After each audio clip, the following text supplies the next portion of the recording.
Bonjour les amis, bonjour. Bonjour les amis, j'espère que vous allez bien. Je suis Madame Thérèse Fossi officielle.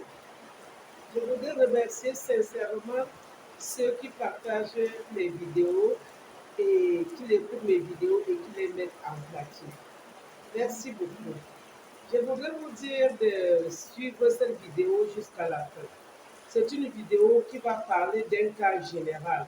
Suivez jusqu'à la fin et partagez. Ça va aider tout le monde dans toutes les couches, dans tout le monde entier. Je voudrais parler ainsi chez les mamans et les papas qui ont des parents et qui négligent leurs parents. Et dire encore aux femmes qui sont les ministres de l'Intérieur, que ce sont eux qui gèrent la maison plus que l'homme. Ils sont plus à la maison que l'homme. Même quand une femme travaille et que son mari travaille, elle est toujours plus à la maison, plus proche de la famille, plus proche des enfants. Du côté de l'homme comme du côté de la femme, elle est plus proche. Et chaque femme parmi les femmes doit faire l'effort pour donner le meilleur d'elle-même, pour s'occuper de son foyer. Quand je parle de s'occuper de son foyer, ce n'est pas seulement s'occuper de son mari, mais aussi de sa mère, de la mère de son mari et de sa mère. Je voudrais tirer l'attention de beaucoup de femmes qui s'occupent uniquement de leur mère, mais ils laissent la mère de son mari.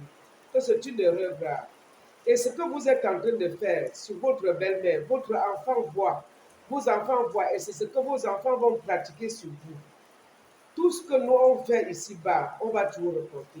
Si tu as la mère de ton mari à la maison et tu utilises ça pour faire un chantage au mari, c'est la même chose que demain tes enfants vont utiliser pour te faire.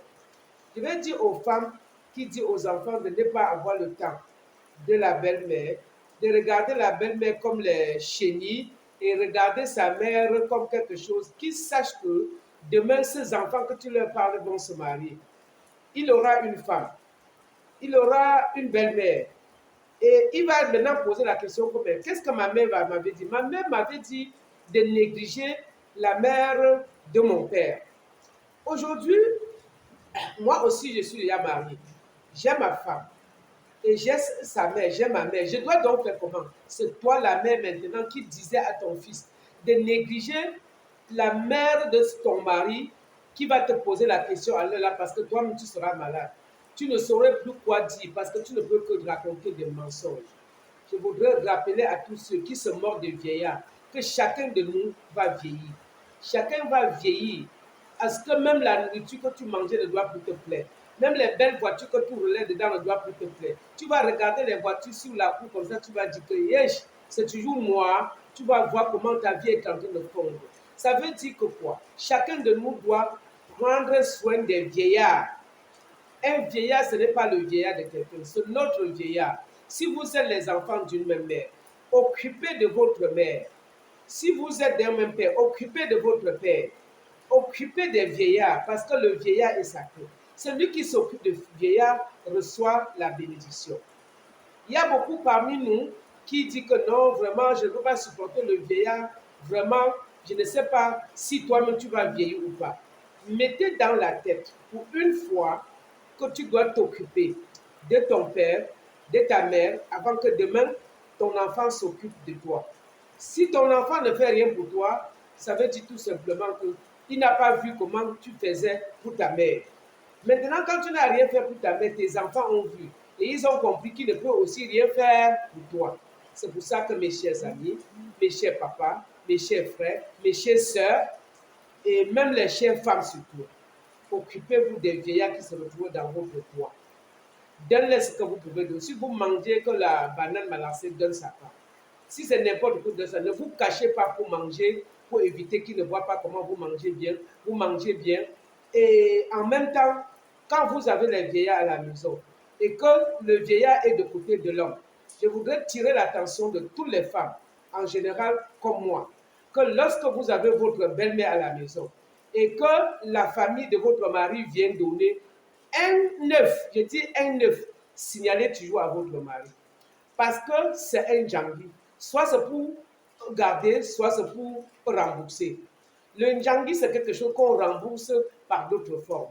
Je vais rappeler aux femmes, les femmes qui prennent les petits dons qu'on vient donner pour sa belle-mère ou pour sa mère qui vit à la maison. Il prend, il ne dit pas à son mari que c'est une erreur très grave. C'est une occasion pour moi de sensibiliser toutes les femmes que lorsque tu gardes un vieillard à la maison et que quelqu'un vient te donner un œuf, je dis un œuf parce qu'un œuf c'est un corps, dis toujours à son fils qui est votre mari. Si c'est toi l'homme qui prend un paquet ou une enveloppe, dis toujours à ta femme. Si c'est de côté de la femme, dis, si c'est de côté de l'homme, dis. Parce que nous faisons beaucoup d'erreurs sur cette terre. Et lorsque vous prenez des cadeaux sur le dos d'une maman qui vit chez vous, vous mangez, vous ne la montrez pas, vous êtes en train de détruire ces gens qui l'ont fabriqué quand elle était encore jeune.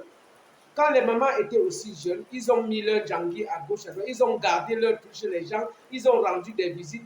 Et quand elle vieillit, elle s'assoit chez une personne. C'est le moment pour que les gens viennent tout le temps donner les petits paquets, de l'argent, de ceci, de ceci. Tiens toujours informer cette maman pour donner la bénédiction à celui-là qui a donné ce paquet. Ce n'est pas le hasard que Dieu choisit parfois parmi les enfants une personne que la mère va vivre ou le père va vivre là-bas. Faisons très attention. Beaucoup de gens font beaucoup d'erreurs.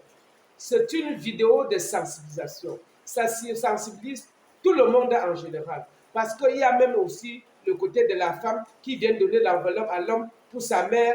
L'homme ne dit pas à la femme. Il y a aussi le côté de la femme, qui vient de l'homme, qui vient donner le paquet à la femme. La femme ne dit pas à son mari. Vous êtes en train de vous détruire et détruire vos progénitures et détruire même ce que la mère a arrangé quand elle était jeune. Quand elle va mourir, son deuil va être mauvais parce que vous avez caché ses paquets et elle n'avait jamais dit merci à cette personne parce qu'il ne connaît pas ce qu'on lui a gardé. Cette vidéo, c'est une vidéo très riche qui doit aider les uns et les autres. N'oubliez pas, chacun de nous va vieillir. Chacun va vieillir jusqu'à le goût de poisson brisé dans sa bouche va être amer. Je vous souhaite bonne journée. Portez-vous bien. Bisous, bisous. Madame Foussi, partagez la vidéo.